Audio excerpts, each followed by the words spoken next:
My father divorced my mother for his secretary, and now my stepmother is trying to control me and ruin my life, so I threw her out of my house. My father divorced my mother when he was in his 50s. Yes, you heard right, the reason was none other than because he fell in love with a younger woman.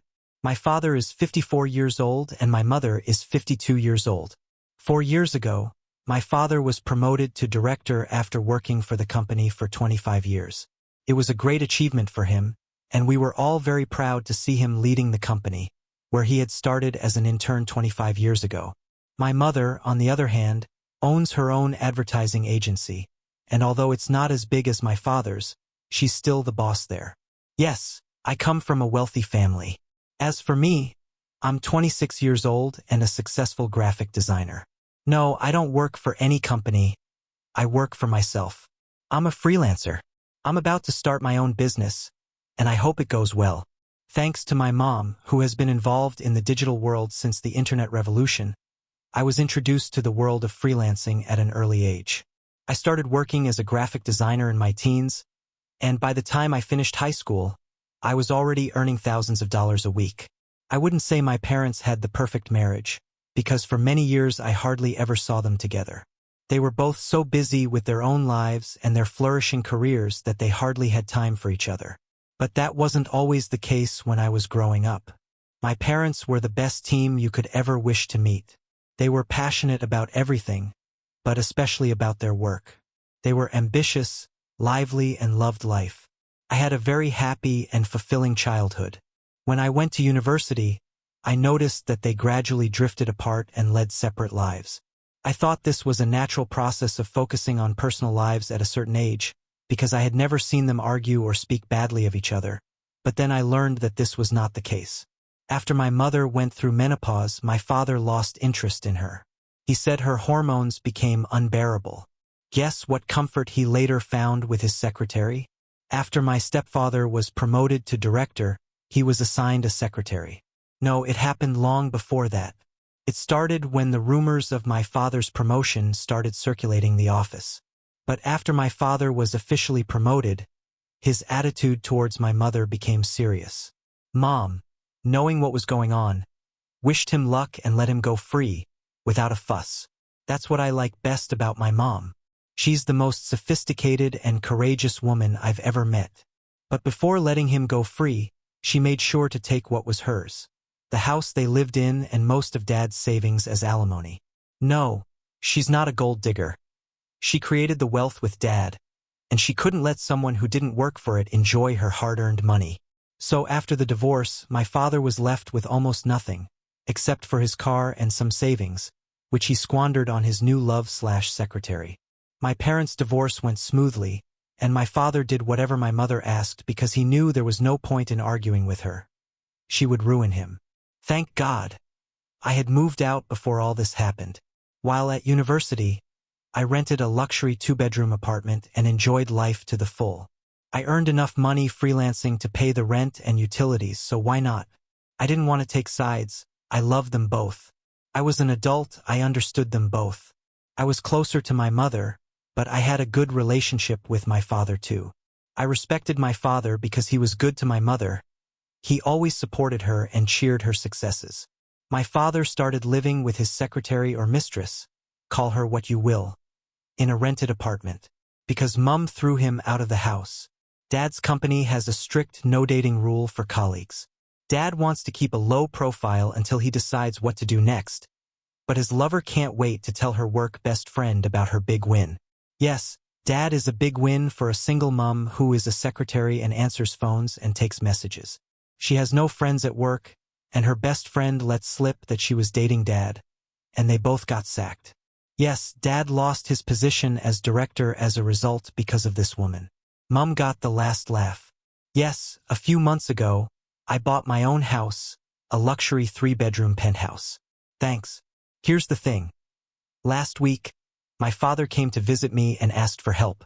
He asked me to let his mistress Linda, 29, move in with me. Dad plans to marry this woman next month and wants to move in with me. Dad is currently unemployed and is trying a new venture, but it will take time to succeed. In the meantime, he and Linda are both unemployed and have to live off their savings. I told my dad I needed time to think, because I moved out to enjoy some privacy and their living in my house would interfere with my personal life. My dad assured me that he and Linda would not bother me and that I could continue to live my life the way I want. I discussed this with my mom, and she said it was my choice. She told me that I am old enough to make all my own decisions. I want to help my dad, but I don't know what this woman will be like. I am very confused about this. My dad has always been a loving father. I rejected him, and it makes me sad, especially when he needs help the most. I would appreciate it if someone could share the lessons learned from your similar experiences. Update. Hi everyone. Sorry it took me a while to update. Starting from where we left off last time, I agreed to let my dad and Linda live in my house. My dad said they would move in after the wedding. I thought the wedding would be simple because the couple were both getting married for the second time, but that wasn't the case. They had a big wedding and went on a honeymoon straight after. I'm curious where the money for the wedding and honeymoon came from, but it's none of my business. It's been a few months now, and as I said, Linda is a single mother to a 5-year-old daughter who is a bit like her mother, running around the house causing chaos. She is not the cute little girl you would expect, but the kind of willful child who wants everything or destroys things. Dad has not yet established his own business.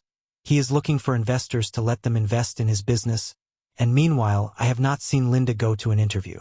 I think she is very happy to live off her father's money. She has a visitor every other day, sometimes family, sometimes her friends, and sometimes strangers she meets at the supermarket. So basically, she is the kind of woman who likes to gossip, claiming to be a social animal, but in reality, all they do is sit on the sofa and chat. This may sound normal to other people, but to me, it seems strange to see her sitting at home all day doing nothing. This is because apart from the few days when she was sick, I have never seen my mother stay at home all day doing nothing. My mother used to even work on weekends, even if it was only for a few hours because everyone was asleep then. I don't know if Dad ever told Linda about his financial situation, but judging by her lifestyle, it seems that he doesn't have any financial problems. Either Dad didn't tell her the exact state of his finances, or he lied to me. The second scenario is probably true, because I witnessed his divorce and how he had to give most of his things to Mom. This woman has to know that Dad is broke and has to do something if she wants to live a decent life. In any case, they are the least of my worries right now. The car. I was ecstatic after meeting Alice, 23. She is a videographer, not yet well known, but I cannot reveal her identity. I was completely smitten. I had recently become a fan of her work and started editing her videos. Yes, she is my client, and we have never met, just communicated over the phone. Sounds kitsch, but I did fall in love with her while editing her videos. I mean, she's beautiful in the travel videos, but the raw footage drives me crazy. Okay, enough about that. After much hesitation, I finally asked her out last month. Overcome by my fascination with her beauty, to put it bluntly. It wasn't a normal date, but something work-related. She was even more beautiful in person. She understood that I was courting her, and she reciprocated my advances. Since then, we've been seeing each other regularly, and I hope the relationship will last. Alice and I usually hang out at her place, where we don't have to worry about privacy. She lives with her teenage sister, 2 dogs and 3 cats in a house that the sisters inherited from their grandfather. Alice's parents are separated and married to other people, so the sisters stayed with their grandfather until he died 4 years ago. Since then, Alice has been her younger sister's guardian. So even if my house is empty, Alice won't move in. I still just want my dad's business to start so they can move out of my house. Linda and her daughter don't bother me much, but recently I found Linda crossing the line. This has only happened twice, when someone commented on my lifestyle, but I've already driven her away. I won't let her enter my territory, and if she crosses the line, I'll let her know. Update 2. Hello everyone. It's been a year since my last update, and there's a lot to add, so please bear with me. First of all, I'm engaged. Yes, last week I got down on one knee and proposed to Alice. I know it might be too soon for other people, but I've been pretty sure about her since the first time I saw her. Things haven't been good at my house. Linda is an evil woman. I don't blame her entirely, because I think Dad also let her have a false sense of her financial situation and indulged her narcissism for the first few months. Although she had friends and family visiting her every other day, she didn't bother me. She didn't bother me? But eventually I found out that Linda had crossed the line when she started commenting on how messy my room was and saying that I needed to do my laundry more often. I mean, who is she to tell me that? My mom hasn't been in my room since I was a teenager. I live my own life. I ignored her comments a few times, but when she started nagging, I got Dad involved. I told him in private to rein Linda in, and he apologized for her and told her to leave me alone. I reported this to her and she was very upset, but a few months later, when Dad went to San Francisco on business to meet with his investors, she did nothing. Lindy took the opportunity to torment me, at least she tried. She started ordering me around with chores like washing the dishes, doing the laundry, and even mowing the lawn. Of course, I didn't listen to her. I cook when I want, I wash the dishes when I want, I do the laundry when I want. This is my house, and no one can make rules for me. She was very unhappy about my ignorance, and once she yelled at me, saying that I was a lazy parasite living off my father's money and doing nothing. This woman really doesn't know the truth. She thinks I live in my father's house and live off his money, when the opposite is true. I work from home because of the nature of my work. Please, I'm a freelancer, and this woman thinks I do nothing but surf the internet or play on my laptop all day. Haha. I wanted to confront her about the house, but I don't know what my father told her. I'm afraid that telling the truth would damage their relationship. So I let the woman continue living in her bubble until Dad returns from his business trip. I don't want to disturb him. He's already under stress dealing with the investors. If Linda isn't enough, I also have a mini version of her messing up my house. I'll tell you, she's getting scary every day. She pulls down my curtains and plays with my important electronic devices, breaking them every now and then. Linda doesn't care about any discipline during the month Dad is away. Linda tests my patience every day. She demands more and more. Sometimes she makes me clean the house. Sometimes she urges me to wash the dishes. Of course, I don't do it, but her constant nagging annoys me. I no longer hang around in the living room to avoid contact with her, but she starts knocking on my door and ordering me to do chores. I was trapped in my own home, and when my father arrived, I wasted no time in confronting him about Linda's behavior. I told him that I couldn't be in the same room as her, that she had to behave or else she was out of the house. My father apologized for her and said that she was 3 months pregnant.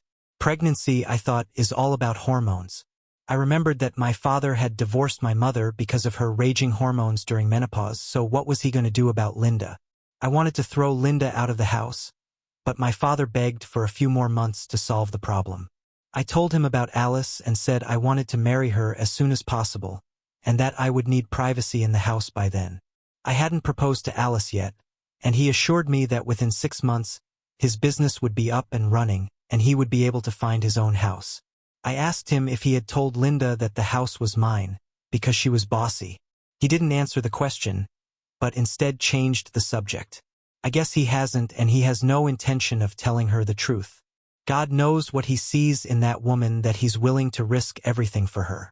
I've been staying at Alice's house most days these days, so it's a relief for me. I hope to be rid of Linda soon. Update 3.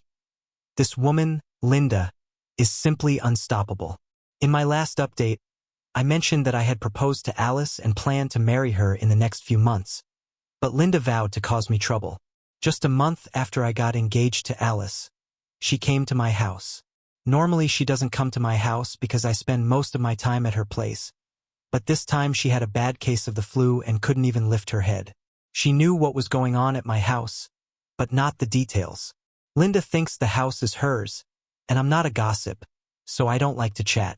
I was very sick, and Alice stayed with me for a few days to take care of me. Linda took the opportunity to sow discord. She told Alice that I was a lazy good-for-nothing. Alice knew my occupation and income, so she defended me. Linda changed her strategy and said that making money was not the only thing a man had to do, that a man should help his wife with the housework, but I didn't lift a finger at home. Linda Cook does all the housework for me. She says this is because I grew up in a patriarchal environment and my father didn't help her with anything either, even when she was pregnant. She had to do everything around the house. Alice isn't my money, but she definitely expects a man to help her with the housework, not dump it all on her. This topic may be trivial to men, but it's a deal breaker for women. Believe me, if that wasn't enough, Linda also told Alice that I have the cheating gene like Dad, because Dad cheated on Mum and Mum cheated on Mary. Linda went on to lie and say that I had already cheated on Alice and brought other women home. Alice asked her for details about the woman. Based on Linda's description, Alice said that those women were just my friends and colleagues. But Linda said that she had seen me with them. It was all nonsense. I was too sick to notice any change in her behavior. Alice went back to her family the next day. I recovered a week later and went to see her. She often expressed doubts about continuing the relationship. When I asked her about it, she said nothing, just that she thought we were being too hasty. I immediately knew it must be about Linda, because Alice is not a confused person. She had given me a positive response to my proposal and she was serious. I asked her directly if Linda had told her anything, and at first she wouldn't admit it, but when I pressed her, she told me the truth. I told Alice the whole truth about Linda being a wicked woman who was paranoid about Dad's financial situation. Alice didn't care about the money. She needed a partner who would support her, not one who treated her like a doormat. I realized it was already irreparable, and the more I tried to convince Vin, the more she turned away from me. I decided to give her enough time, but I had to cut the poison out of my life, and that was Linda. I came home and yelled at Linda, questioning her about what she had told Alice. She sneered at me and said, "The truth." I stormed into her room and started throwing her things into the living room. She yelled at me and warned me not to cross the line. She swore that if I didn't stop, she would make me homeless, and she threatened to call the police and sue my father. I yelled at her to go ahead, and she yelled back that this was her house and I didn't dare mess with her. I laughed maniacally and burst her bubble. I told her that the house was mine and that my dad begged me to let them live here, so she'd better shut her dirty mouth and get out of the house. She insulted me and tried to grab me by the collar and drag me out of the house. I broke free and threatened her not to touch me. Dad soon came back. I guess she called him while I was throwing her things. Dad hugged me to try to calm me down. I didn't let him off either and told him that he had made a serious mistake by bringing that woman into his life. She wanted Dad to whip me for that word, but Dad yelled at her to shut up. Shut up. She insisted that Dad throw me out of the house. Finally, Dad had to tell the truth, that the house was mine. She was shocked and called him a liar and said a lot of other nasty things. Dad pulled to the side and begged me to give them one last chance. Linda said no because she tried to break off my engagement. I couldn't let her ruin my life. She had tortured me enough. I crossed the line and said, "You can take that bitch wherever you want. I can't let her turn my home into a house." Dad gave up after that, packed their things and left it all behind, while at the same time I heard Linda cursing me, Dad, and even my mother. I wanted to go out and hit her over the head, but didn't want any more trouble in my life. Now, when the troublemaker was about to leave, a week had passed, and although getting revenge on Linda gave me a sense of satisfaction, the truth was that my relationship with Dad was ruined. I know I crossed the line by abusing Linda, but I hope Dad can understand that Alice means everything to me and Linda is trying to destroy that. The next day, I went to see Mum and told her everything. She was laughing with a drink in her hand. I told you she was a woman of taste. She invited Alice to dinner and clarified the patriarchal atmosphere in the family. Alice was relieved by her mother's words, because she had spoken the truth, and Dad supported her and treated her with respect, even though they were separated. Mum didn't impose her views, but her straightforward attitude convinced everyone. Mum told me to give Alice some space and let her make her own decisions. I hope things will get better, because she still wears my ring. Mum says Linda will start hunting again soon after she finds out about Dad's bankruptcy. Mum calls Linda a serial hunter, which is funny because she chases rich men one after the other. I don't know about Dad's situation. I don't feel sorry for him anymore because he brought it on himself. He made the wrong choices. Now let's move on to the next story. Story 2. My boyfriend's young, flirty professor always offers to join us on dates and trips. Should I be worried? My boyfriend is 24 and became friends with his former professor, who is 25, sometime last year. I don't know what to do. They seem friendly, they keep talking every week, and according to him, after the course ended last year, my boyfriend went to dinner with his professor and some male classmates. My boyfriend suggested going to a plastic model exhibition. His professor was interested and invited her, and asked if she could stay with his friends at his Airbnb. My boyfriend and his friends had no problem with this. Meeting up with some of his friends at their Airbnb on the same day, his professor came to my BFS Airbnb and invited some of her girlfriends along. I believe they all stayed in the same place the next day, and they went to the event, and then went to a bar for drinks. Apart from my boyfriend, many of them got drunk, and my boyfriend volunteered to be the designated driver for his professor and her friends. His professor won some model kits from the event, and even in her drunken state asked my boyfriend if he could stay up late with her to work on the models. According to my boyfriend, nothing else happened that night after the event. Since then, they have continued to plan and talk about future events together. My boyfriend and his friends met his professor and met his professor's fiancée at the anime convention. They seem to get along well. His professor continues to express interest in other events, and it sounds like she may be attending another event with my boyfriend and his friends in the near future. I trust my boyfriend and don't think he's hiding anything from me. To be honest, I find it hard to understand their friendship, as it is his professor. I have discussed this with him, and he has assured me that I have nothing to worry about. I would like to hear other people's opinions on this friendship and whether I need to worry or if it really is nothing. Thanks. The professor is my boyfriend's former professor. She is listed as an adjunct faculty member and works full-time as an accountant, which explains why she is a young professor. My boyfriend has not yet graduated from college and is still a college student. Update. My boyfriend and I had a more in-depth conversation with his teacher, and he admitted that this goes beyond my bottom line. He believes that the reason she does this is because when she hangs out with her fiancé's friends, she gets bored and may seek the attention of others after a few weeks. A few weeks later, my boyfriend had a conversation with his college mentor about their friendship and told her that I felt uncomfortable with their friendship and that he thought they should minimize their communication. She offered her understanding as her fiancé also chose to share an Airbnb with my boyfriend. She mentioned to my boyfriend that she thought of him as a brother, which is why she felt so comfortable with him, but that she would try to respect my boyfriend's wishes to keep the conversation to a minimum. Even after that conversation, she still sent my boyfriend random life update messages every week, and since she was also part of my boyfriend's Discord chat, a friend of his invited her to another plastic model exhibition and dinner that was recently held, and since she accepted the invitation, I chose to attend as well so that I could meet her in person. Dinner started, and the atmosphere was very awkward because she ignored me almost the whole night. When she joined our table, she greeted my boyfriend but didn't say anything to me. Even my boyfriend noticed and was annoyed, but then introduced her to us. She got drunker and drunker throughout the night and casually told his friends about my boyfriend, saying that he was probably the best student in the class, but because he had missed some assignments and my boyfriend's name gave me a 5-star rating, my professor said rap. She didn't end up going to the show, but my boyfriend had a chat with his friends, and they told him that they also wanted to respect my feelings and make the man happy next time. I would like to hear the opinions of others to see if you also think her behavior is suspicious.